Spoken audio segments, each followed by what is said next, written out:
I'll guide you through understanding how to connect your Chime debit card or bank account to Cash App and transfer money between both platforms. If you're ready, hit the like button. Let's get started.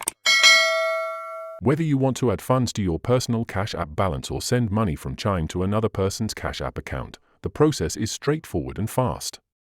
Depending on how quickly you need the money to move, you can use a linked Chime Visa Debit Card, connect your Chime checking account directly, or use Chime's built-in Pay Anyone feature.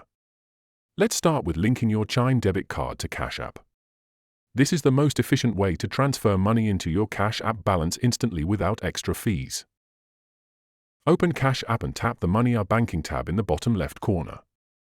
Scroll down and select Linked Banks, then select Linked Debit Card. Enter your 16-digit Chime debit card number, expiration date, and CVV code. Once linked, return to the Cash App home screen and tap Add Cash. Enter the amount you want to transfer from Chime and tap Add. Funds transfer immediately from your Chime balance into your Cash App account balance. If you do not have your physical Chime debit card handy, you can link your Chime checking account directly via Plaid. Open Cash App, tap the Banking tab, and select Link Banks. Tap Link Bank, or select No Card.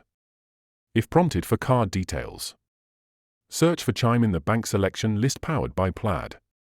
Log in using your Chime account credentials and verify your identity.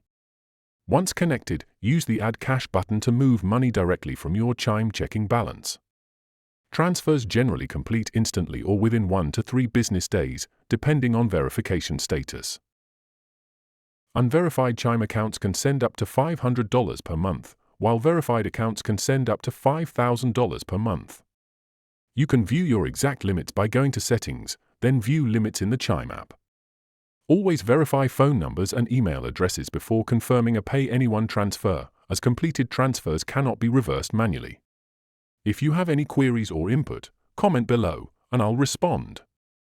Click this card for a curation of our best video tutorials, and check the description below for more. Don't forget to subscribe for more of such educational videos, and thanks for watching.